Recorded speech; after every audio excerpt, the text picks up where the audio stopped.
यह सभा आज किसी के गुणानुवाद के लिए निश्चित ही नहीं बैठी है और न ये दीक्षा मार्ग पर प्रवृत्त होने वाले जीव की अनुमोदना है। ये सभा मात्र जानना चाहती है कि जिसे हम संसार का उत्कृष्ट पुण्य कहते हैं, वह प्राप्त होने के बाद भी वह कौन सा कारण है कि एक व्यक्ति इन सब को छोड़कर शारीरिक कष्टों से भरे हुए संयम मार्ग पर चलना चाहता है। इस हेतु आवश्यक है कि हम भी श्री शांतिलाल जी की गठरी में जमा जो सांसारिक पुण्य है उनको खंगाल ले। तमाम विपरीताओं में अपराजित रहना, ऐसा वीर्य गुण बाल्यकाल 5 वर्ष में ही पिता की मृत्यु एवं गरीबी के कठिन संघर्ष से उठकर फलौदी से चेन्नई और नागपुर में व्यवसाय की असीम ऊंचाइयों को सहज में छू लिया एवं अनेक व्यावसायिक संस्थानों की नींव रखी। उत्तम स्वास्थ्य 65 वर्ष की आयु में भी किसी नवयुवक को मात दे सके, ऐसा उत्तम स्वास्थ्य, व्यवस्थित कटकाठी, सम संस्थान, न दुबले न मोटे, गौरवर्ण, आंखों में तेज, सुस्वर एवं गंभीर वाणी, सभी गुणों की एक साथ प्राप्ति श्री शांतिलाल जी सा को है।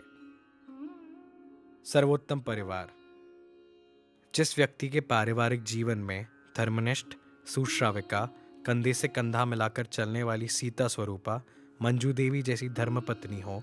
राम लक्ष्मण तुल्य विकास और रुपेश जैसे आज्ञाकारी पुत्र हो, उर्मिला और श्रुतकीर्ति जैसी पुत्र वधुएं शीतल एवं पिंकी हो, और लवकुश जैसे पोते पोतियां हो, ऐसे रामायण रूपी परिवार का पुण्य जिसे प्राप्त हो, वो सुख पाने कहीं और क्यों भटकेगा।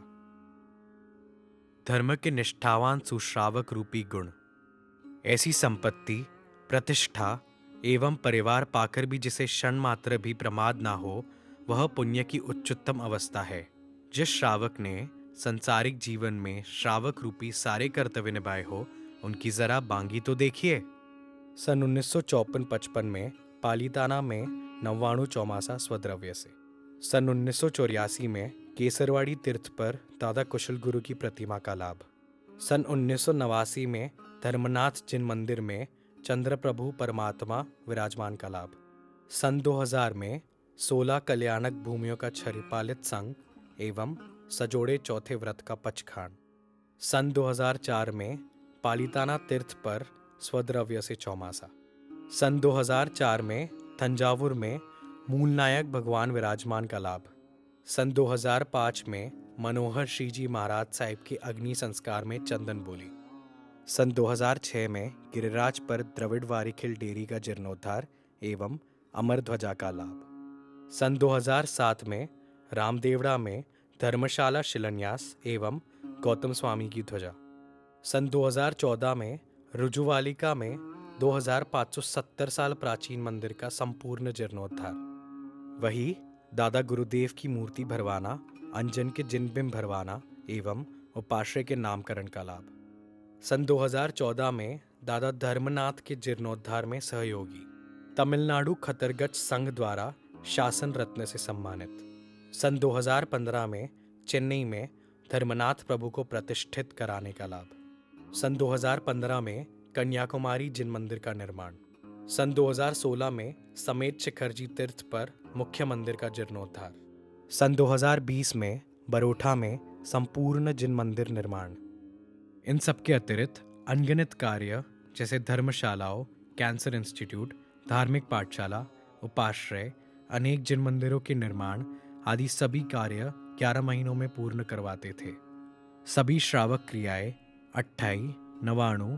तीनों उपधान, 15 से अधिक वर्षीय तप, 2004 से आज तक संलग्न एकाशना व्रत, ये सभी क्रियाएं निर्विघ्न जिनकी संपन्न हुई हो एवं आदय नाम कर्म जिनके बोलने मात्र से कार्य की पूर्ति हो जाए, ऐसे परम पुण्य को प्राप्त व्यक्ति किस चाह में संयम मार्ग स्वीकार करता है, ये उनके मुख से तो हम जानेंगे ही, पर द्रव्याणु योग कहता है पुण्य की सर्वोच्च अवस्था में 5 लब्धियों को पाता हुआ मनुष्य जब करण लब्धि में दर्शन मोहनीय के उदय को भेद कर यथा प्रवृत्तिकरण, अपूर्तकरण एवं अनिवृत्तिकरण पार कर ले, तब उसे सम्यक दर्शन की प्राप्ति होती है। इससे भी अधिक पुण्य हो तब जीव प्रमत्त संयम गुण स्थान अर्थात साधु जीवन में प्रवेश करता है। आत्मगुणों के विकास की यह उच्च भूमिका है। चक्रवर्ती सम्राट की आयोगशाला में चक्र रत्न प्रकट हो, वह संसारी जीवन की उच्चतम पुण्य अवस्था है। उससे अनंत गुण अधिक पुण्य हो, तब संयम मार्ग ग्रहण करने के भाव उपजते हैं। जो जीव यह समझ जाता है, वह जीव श्री शांतिलाल जी जैसे अपूर्व पुण्य को प्राप्त होने के बाद भी दीक्षा का प्रबलतम पुरुषार्थ करता है। यह गाथा किसी भी प्रकार से उनकी अनुमोदना के लिए नहीं है, अपितु ये समझने के लिए है कि हम पुण्य किसे समझते हैं एवं सत्य पुण्य क्या होता है। जो धर्म मार्ग में प्रवृत्त करे वह पुण्य, जो सांसारिक सुख को बढ़ाए, उसकी तृष्णा बढ़ाए, वह पाप। धन्य धन्य जिन शासन।